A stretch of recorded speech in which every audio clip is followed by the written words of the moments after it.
Hey everyone, and welcome in or welcome back. It's a Monkey Mar. Before we get into today's video, please make sure you click the like, the subscribe, and the bell for notifications. Hey guys, welcome in. I am going to do a video on Kelley Brannon. A friend and I were talking about her the other day. Actually, I'm at Block UK, and I started looking into things that were out regarding her. And the first place I went to was her Facebook page, and it's sad. There's not a lot going on. Marshane Adams seems to be very active in trying to locate Kelley. But other than that, the comments are minimal. There's just not a lot out there. So I am going to drop this Facebook link down below in the description. But I want to touch on this post right here from Ashley Huff. Never forget me. This is an Unsolved Florida What Happened to Kelley Brannon by Katie Kaplan.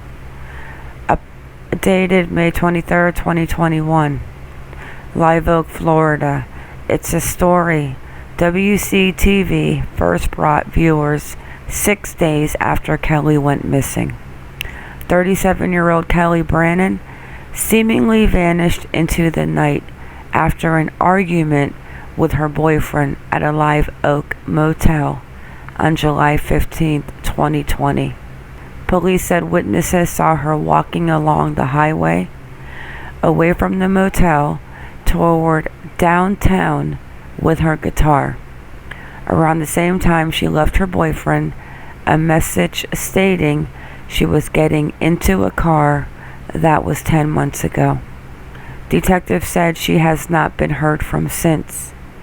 Anchor and reporter Katie Kaplan investigates the circumstances surrounding her disappearance in the first installment of WCTV's new series, Unsolved Florida. I actually want to watch those two segments, but I am going to do that on a live after this video publishes. So Kelley Brannon's 37. She was 36 at the time of disappearance.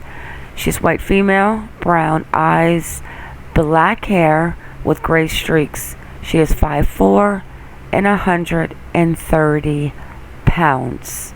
So with that, guys, let's get into it. So because I am going to do a live on Kelley Brannon, I am not going to get into this whole entire article, just the part that I highlighted into the gray shade. So this is the sudden disappearance of free spirit after Spat with boyfriend leaves her family and friends searching for answers. Kelley Brannon, 36, and her boyfriend Eddie Emerson were on a road trip to Detroit when they stopped at the Sunshine Inn in Live Oak, Florida. That's where Brannon was last seen July 14th, a little before midnight. Live Oak Police Captain Jason Roontree told Oxygen.com. Now, I am not really an Oxygen.com fan as far as their articles, but this one seemed to have everything I wanted in a nutshell.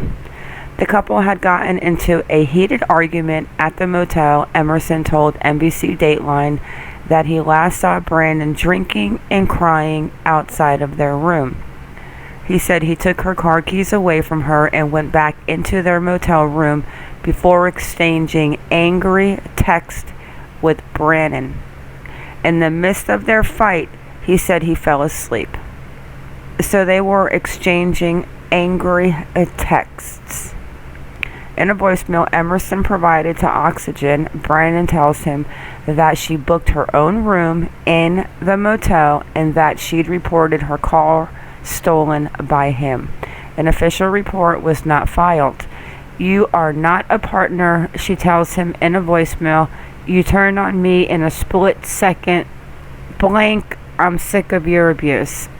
At the end of the voicemail recording, Brannon abruptly says that she's getting into a car, and it sounds as if there are voices in the background. It is the last known communication by Brannon.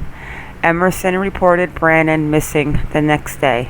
The couple apparently had a turbulent relationship. Brannon's friend Michelena Kenyon provided a text to Oxygen in which Brannon told her, "He, Emerson, punched me in the face and gave me a shiner the day after Christmas." Online records show that Emerson was arrested on a battery charge. "I am very regretful for the incident in December that sent me to jail, and I learned an important lesson," Emerson told Oxygen.com. "She wouldn't go this long without contacting anybody, but if she is still out there and doesn't want to be with me, any pain of that would be overshadowed by the joy of knowing she is alive." The couple's goal was to make it up to Detroit to buy an inexpensive house to fix up.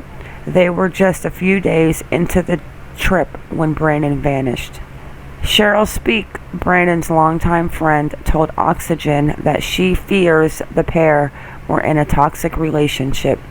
Emerson is also being eyed by the police, but has denied having anything to do with his girlfriend's disappearance. "There is one primary person of interest, and that's her boyfriend," Roontree told Oxygen, adding that the apparent toxicity and history of their relationship has played a factor in their examination of him. Roontree said that while aspects of Emerson's story have been cleared, other parts have not. Though he declined to specify further, online sleuths have theorized that the voicemail on Emerson's phone may have been doctored. "I know there's been some speculation that it's recorded over voicemail," Roontree said. "I don't have any confirmation of that. We are working with the Florida Department of Law Enforcement on different analyzation tactics and methods." Roontree added that other persons of interest include people who were staying at the motel, particularly people who have criminal connections in the area. However, he said none of them stand out. Emerson said in an interview for a true crime YouTube show that he and Brannon met up with a man he identified as the town criminal at the motel.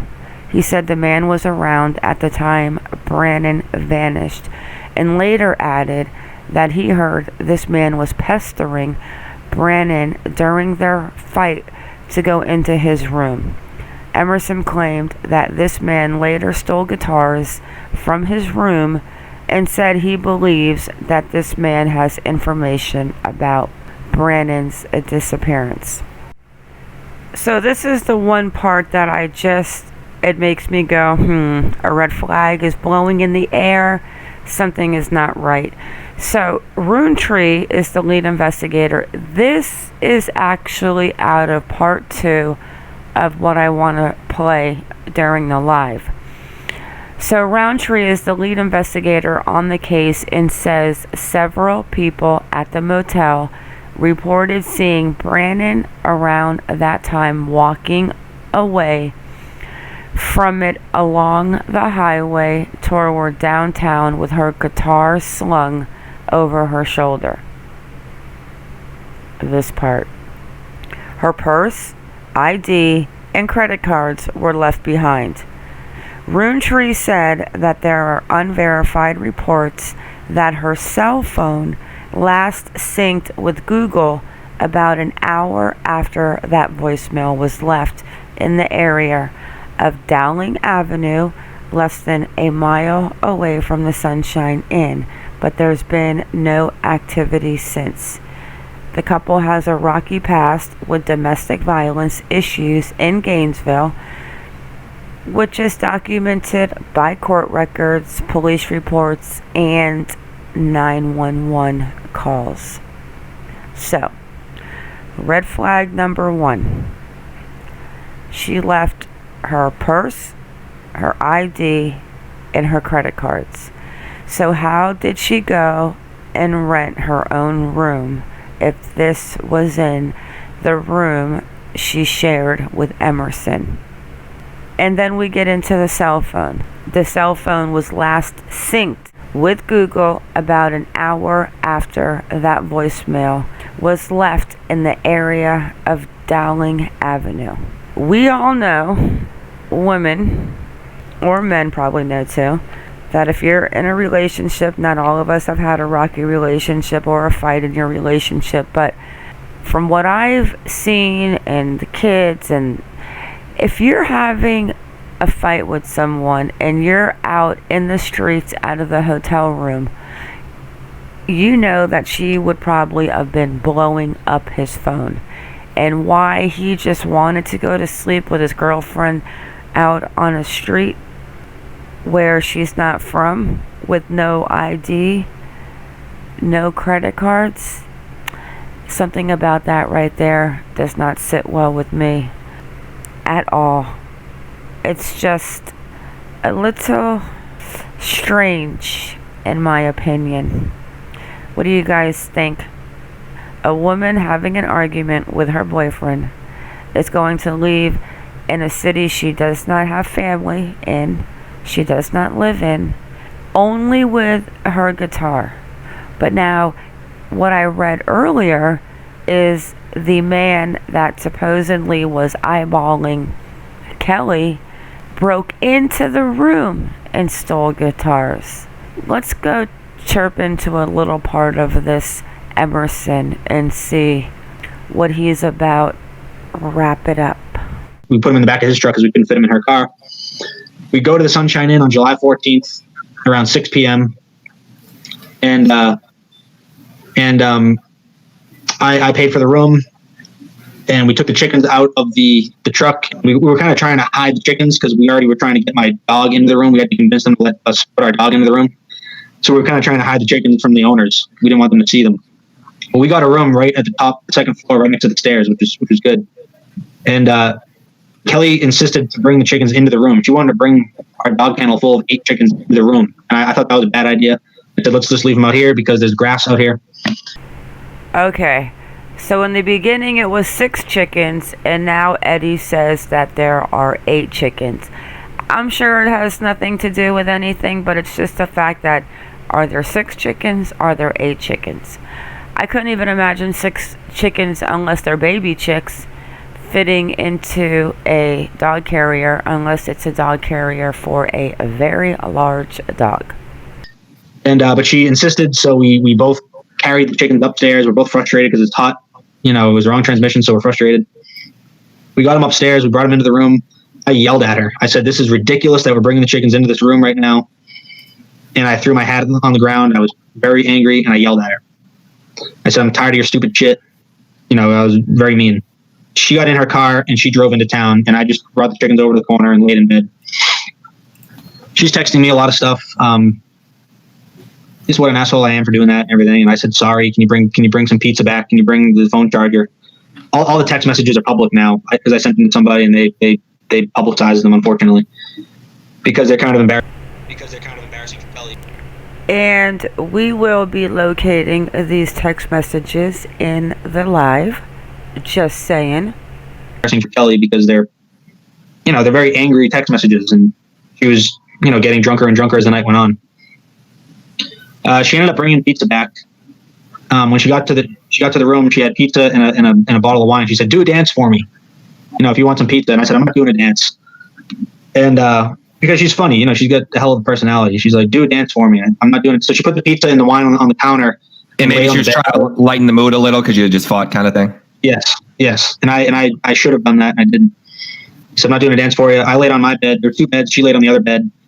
I went over to her bed and gave her a hug. I laid down with her and gave her a hug. And she said, I could have just went to New York City by myself. I could have just went to Detroit by myself. So I just patted her on the back and I said, you go to Detroit then. Or you go to New York. And I went and lay back on my bed. So she gets up and grabs the pizza and wine and goes back outside. Am I the only one? This is the last time I'm going to interrupt, I promise. But does this guy not have his story straight? Is he confused? Is he nervous? I'm trying to figure it out. What are your guys' thoughts? That was the last time she was in the room. That was at like 7:30 or so. That was the last time she was actually inside the room. She went outside and sat in her car. About 10 minutes later, I walked down the stairs, and before I could get to the car, I was just going to try to get a slice of pizza and probably, hopefully, say sorry to her. But she drove away before I could get to the car. I think she drove back into town, back into Lauk. And so at that point, I had JR, the guy that was next door, help me bring the chickens downstairs because they were already starting to stink and kind of make a mess. So me and JR brought the chickens downstairs, and I let them out into the grassy area because they needed to graze because they can't just be in a dog kennel all night. So I'm out there with the chickens. They're pecking away at the grass, getting some exercise. And Kelley comes back, gets out of her car, comes over and gives me a hug because she has a soft spot in her heart for animals. And she sees me out there with the chickens and comes over and gives me a hug. So we're good again. We're good. A lot of the motel residents are coming over to us. They're like, "Hey, be careful that the owner doesn't see that the chickens are out here because they'll call the cops, and we don't want cops over here." That's what everybody was saying. We do not want cops around here. So we're like, "Don't worry, we'll keep them around. We'll keep them around the corner so the owners don't see it." Now it's getting dark. We're trying to get the chickens back into the dog kennel. We got about 5 of them in, and then the 3 of them we couldn't catch. And Kelley was getting really frustrated. And I said, "Don't worry about them. They'll be fine. They'll perch. They'll survive the night. I know chickens. They'll be okay. Let's just go to bed." Kelley refused. She said, "No, I'm not going anywhere until all the chickens are inside." All right, guys, I have to jump in again because the other night, actually, the door to my chicken coop somehow got closed. So I was out, it was getting dark, and the chickens obviously could not get in their coop, and they want to be inside. Like by 7:30, they're inside, they're waiting for the door to be closed. They do not want to be outside when it starts to get dark because of the predators. So when I came home, I had 5 chickens up in my trees. I'm talking 20, 35 feet off the ground in the trees, perching. Of course, the rooster couldn't pull it off, so he was clucking and going crazy around the coop. So I opened the coop door. He went in. 2 girls came down and went in. And the other ones, like Eddie said, I left them outside in the trees. They perched all night, and in the morning when I went out, the whole entire flock was together. So this is one part I agree with Eddie. Like, I would not be running around chasing chickens. I've done it. I get attacked by my rooster. There's no way I'm going to try to catch 3 chickens. So I got frustrated, and I said, "Fine." I just went back into the room. I walked up the stairs, went back into the room. That was probably around 8:30, 9 o'clock. Because it was pretty dark by then by the time I went back into the room. She's outside crying now and texting me a lot of angry text messages, and I'm just laying in bed. At some point, she went over to Pepe's grocery, which is right next door, and got a bottle of, I don't know if she got a bottle of rum there, or she went up the other side and to the gas station east of Sunshine Inn and got a bottle of rum. Came back. I'm just in the room now, sitting on the bed, watching TV, getting a lot of text messages from her, calls. I'm hanging up on her. She's hanging up on me. Around 10:30, 10:45 rolls around, and JR knocks on my door and said, "Hey, man, why?" So I get up and go to the door. He goes, "Hey, man, come outside. Your girlfriend's crying out here. She's drunk. Come see how she's doing." And also he said she shouldn't be driving because she drinks. She's saying she wants to drive. Well, she shouldn't be. I said, "All right." So I slipped the keys off her. She's got a little key clip on her waist. So I slid them off her waist and said, you can't be driving." She becomes horrified, and she's like, "You're stealing my car." I'm like, "I'm not stealing your car. I'm just taking your keys so you don't drive because you're drunk." I thought she was just drinking a bottle of wine. It wasn't until the next morning when I realized that she was drinking rum. So I found an empty bottle of rum on her car seat, on her car floor.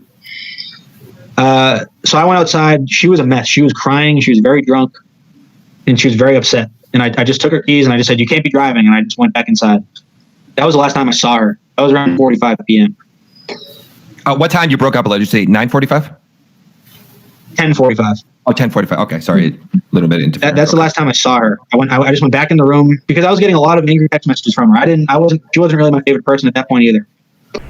Okay. So that was the last time you saw her. I'm not sure what happened to the chickens. If they caught the other 3, they were running around. He took her keys So I guess how yeah.